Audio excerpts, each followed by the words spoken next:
வணக்கம். தமிழ்நாடு முழுவதும் பூர்ண மதுவிலக்கு கொண்டு வரணும். அதான் எங்களுடைய கொள்கை. அதான் நாங்கள் தொடர்ந்து வலியுறுத்திட்டு வர்றோம்.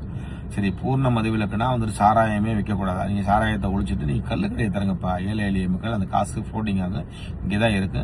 ஏழை எளிய மக்கள் உழைக்கிறவன் குடிச்சிட்டு அப்படியே பண்ணு போகிறாங்க. அது உடல் ரீதியாக பெரும்பாலும் பாதிக்காது. ஆனால் இந்த சாராயங்கிறது வெறும் அவ்வளோ ஒரு ஒரிஜினல் சாராயம் தான் கிடையாது. இது வெறும் முழுக்க ஆசிட். அதான் பயன்படுத்தி இந்த சாராயத்தை தயார் பண்றாங்க. அதனாலதான் மது சுத்தமா ஒழிக்கணும். இந்த ஒரு தலைமுறை 2 தலைமுறை சுத்தமா அழிச்சிருச்சு இந்த சாராய கடை நடத்துறதுனால.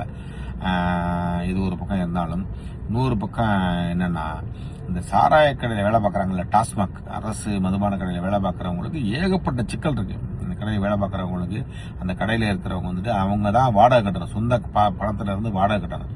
அப்புறம் அந்த பணத்தை சொந்த பணத்துல இருந்தா கரண்ட் பில் கட்டணும். இந்த அட்டைப்பெட்டி வருது பாருங்க, அந்த பாறை பெட்டி வருதுல, அந்த பெட்டியை 100 ரூபா மதிப்புனா திருப்பி 200 ரூபா இவங்க தான் கடைக்காரங்க தான் கொடுக்கணும்.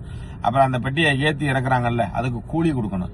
அப்புறம் அந்த ஏத்தி இறக்குறவங்க பாட்டில 1 பாட்டில் 2 பாட்டில் 5 பாட்டில் 10 பாட்டில் எடுத்து கொடுத்துருவாங்க. அது அந்த காசு இவங்க தான் கட்டணும். இப்படி ஏகப்பட்ட சிக்கல் இருக்கு. அப்புறம் ஒவ்வொரு பாட்டிலுக்கும் ஸ்கேன் பண்ணணும், பில்லு போடணும். அந்த 10 ரூபா விஜய் பாட்டு பாடான பாட்டிலுக்கு 10 ரூபா, பாட்டிலுக்கு 10 ரூபான்னு சொல்லிட்டு, அது என்ன கணக்குனா, பாட்டில வாங்கிட்டு போய் திருப்பி கொடுத்தா அந்த 10 ரூபா திருப்பி கொடுத்துறணுமா. அதான் அந்த பாட்டிலுக்கு 10 ரூபா கணக்கு. இது எப்ப இல்லீகலா நீங்க பாட்டெல்லாம் பாருங்க. நீங்க இவ்வளவு சிக்கல் இருக்கு. அவங்களுக்கு வெறும் 12,000 ரூபாய் சம்பளம். 12,000 ரூபாய்க்கு இவ்வளவு வேலையும் பார்க்கணும். 11:30 மணிக்கு அவங்க கடைக்குள்ள வந்தாங்கன்னா திருப்பி கணக்கு முடிச்சுட்டு போறதுக்கு 1 மணி 2 மணி ஆயிருது. எல்லா பாட்டும் ஸ்டாக் கிடக்கணும். எவ்வளவு இருந்துச்சு, எவ்வளவு வந்துச்சு, எவ்வளவு வித்துச்சு, எவ்வளவு ஷார்டேஜ், அப்புறம் இந்த பணத்தை போறவங்க கொண்டு போய் பேங்க்ல போடுறது, இவ்வளவு சிக்கல் இருக்கு. இந்த அரசாங்கத்தை நடத்துறதே இந்த டாஸ்மாக் கடை தான். அந்த கடைகளுக்கு இந்த கடையில வேலை பார்க்கறவங்களுக்கு இவ்வளவு சிக்கல் இருக்கு. 12,000 ரூபாய் காசை சம்பளத்தை கொடுத்துட்டு எவ்வளவு வேலை அவங்க நீங்க 12 மணி நேரம் 13 மணி நேரம் வேலை பார்க்கறாங்க. இதெல்லாம் எந்த சட்டத்துல இருக்கு?